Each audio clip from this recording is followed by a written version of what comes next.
पंचनामा न्यूज, सर्वसामान्य जनतेचा बुलंद आवाज। 3 दिवसानंतर प्रेस घ्यायचं कारण असं की 3 दिवस जरा निकालाचा पूर्ण प्रभाग निहाय अभ्यास करून आपल्या सगळ्यांसमोर काही विषय मला मांडायचे होते। सर्वप्रथम तर आमचे 8 नगरसेवक जे निवडून आले भारतीय जनता पार्टीचे आणि बाकीचे फार थोड्या फरकाने, जवळजवळ आमचे 7 ते 8 नगरसेवक हे 200 ते 250च्याच फरकाने त्यांचा पराभव झाला। तर मी जनतेचे मनापासून आभार मानते।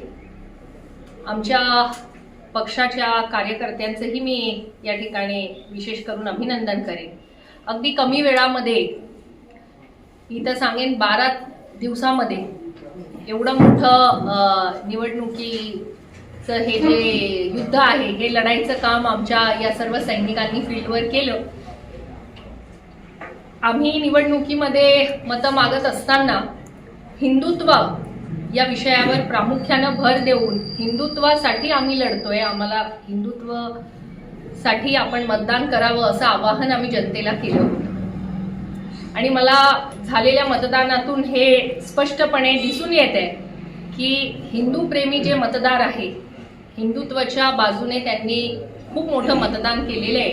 जवळजवळ 30,531 मतं अविनाश भाऊंना मिळाली आहे। आणि जे रत्ना रघुवंशी ज्या निवडून आल्या शिवसेनेच्या चिन्हावर, त्या वोट जिहाद याच्यामुळे निवडून आलेल्या आहे। आपण जर प्रभाग निहाय एकेका प्रभागामध्ये झालेलं मतदान बघितलं तर आपल्याला लक्षात येईल 3 ते 4 प्रभागांमधूनच त्यांना जवळपास 9,000ची आघाडी आहे।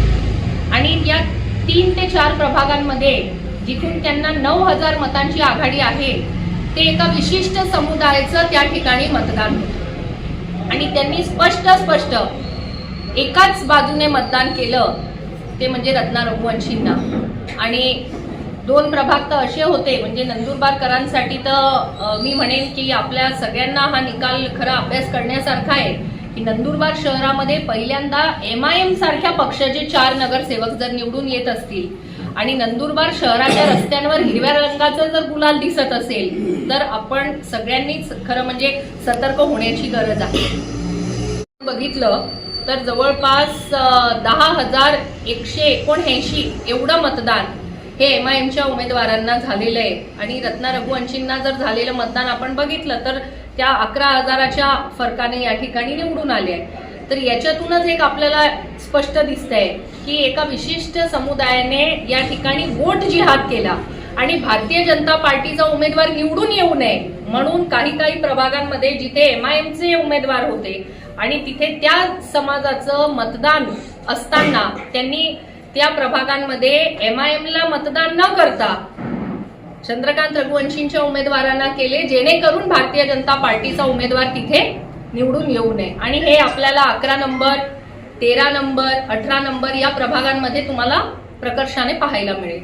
त्यामुळे आम्ही ज्या मुद्द्यावर लोकांकडे मतं मागितले, आम्हाला आनंद आहे की लोकांनी आमच्या जे आवाहन होतं त्याला आम्हाला नक्कीच साथ दिलेली आहे। आणि आमचे 8 उमेदवार हे निवडून आले।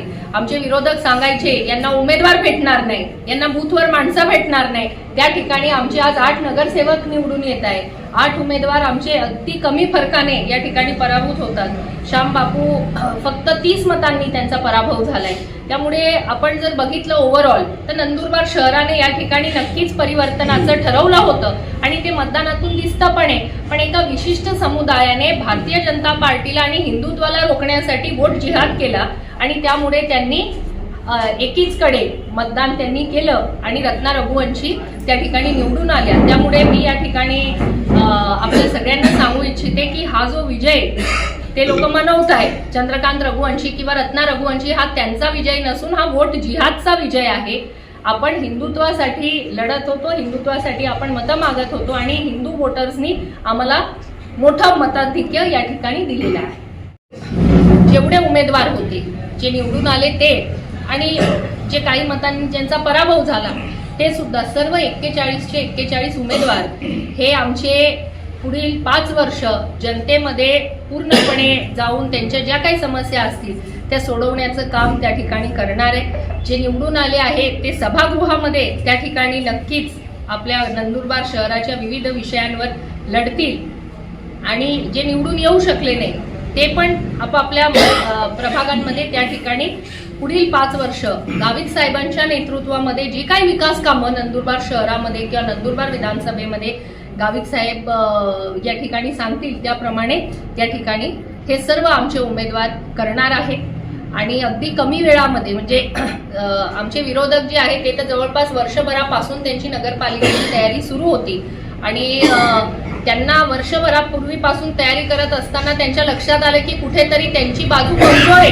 म्हणून त्यांनी आमच्या पक्षातल्या काही लोकांना त्यांच्याकडे अगदी शेवटच्या निवडणुकीच्या काही दिवसांपूर्वी काहींना त्यांनी प्रवेश दिला आणि प्रवेश दिल्यानंतर पण ज्यांना त्यांनी प्रवेश दिला जर ज्या समुदायाला ते प्रतिनिधी म्हणून काम करताय त्या समाजाचं जर आपण वोटिंग पाहिलं तर आपल्याला लक्षात येईल की त्या समाजाने सुद्धा आमच्या उमेदवारांना त्या ठिकाणी मतदान केलेलं आहे. आज आमचे चौधरी समाजाचे जवळजवळ 5 उमेदवार हे आमचे विजयी झालेले आहे आणि चौधरी समाजाचं जर आपण टोटल मतदान पाहिलं तर 90%च्या आसपास वोटिंग त्या समाजाचं हे अविनाश भाऊ माळी यांना मिळालेलं आहे. त्यामुळे जे आम्हाला सोडून गेले त्यांच्या समाजाने त्यांची साथ न देता भारतीय जनता पार्टीच्या उमेदवारांची साथ दिली.